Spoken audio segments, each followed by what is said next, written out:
And they bowled a searching new ball spell. Shan Masood in particular dug in very, very well, given his scars, if you like, of 2016 when Anderson dismissed him several times for cheap scores. He did really well, and he found a really good partner in Babar Azam, and they forged a really good partnership. Pakistan in a very strong position.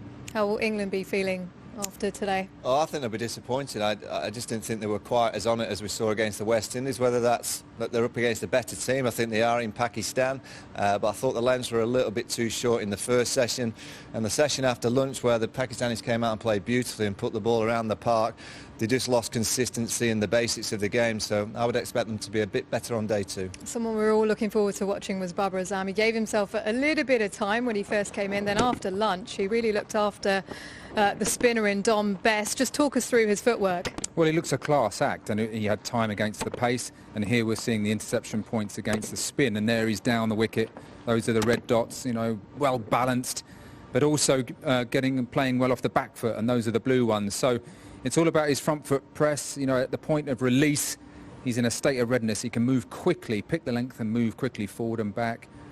He looks a class act against spin and pace. Yeah, I reckon. I mean, we talk about the top four, don't we? In Joe Root, Virat Kohli, Kane Williamson, Steve Smith. Again, debatable that Joe Root's in that kind of top four at the minute. But Babr Azam, I'm pretty sure over the next three weeks and 3 test matches, I think the English public are going to see a player that certainly deserves to be in that top 3. It's the big 5 now, isn't it? Box office cricketer. What about England then in that first session? They got past Anderson and Broad, but then it was Archer with the breakthrough. What did they do well here that they weren't doing in the second session? Well, it's the perfect length. You know, the clouds were around, there was a hint of movement, and that's what you have to do. Just bring the batsman forward, challenge the stumps, challenge the pads. Woakes was outstanding against the West Indies, and he's been the pick of the bowlers today because he bowled that perfect length.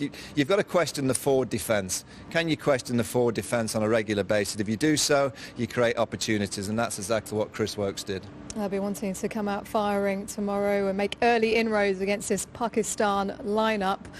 The bowlers will be wanting to perform, but what about the man behind the stumps, Jos Buttler? Missed a couple of opportunities to Shan Masood while he was on 45. Yeah, it's a shame. There's been a lot of discussion about Jos Buttler's role in the side. But as your wicket-keeper in Test cricket, it takes a lot of concentration, and you really need him to take this type of chance. Dominic Best's beauty of a delivery, drifting in to the left-hander, then turning away, a thin edge, and you're looking for your keeper to gobble that all day long. And Masood coming down the wicket here, and it just looks like he's a bit slow to react.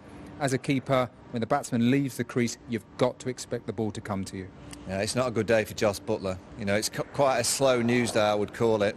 And when you've dropped a catch and missed a stump, and he'll know that the headlines tomorrow aren't going to be very pretty for him. Makes it that much harder with Ben Foakes waiting in the wings. How do they look to approach tomorrow then, England?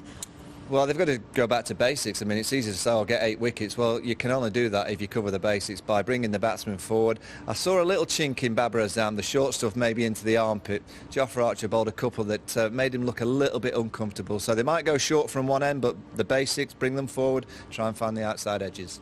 We're also hoping for better weather as well. Will the sun come out, Michael? Manchester, you've got a chance. You've got a very good chance, Ish. Hopefully. Michael, thanks for your time. I'll see you again tomorrow. A frustrating day with rain and bad light, but what we do know is that Pakistan have come to play.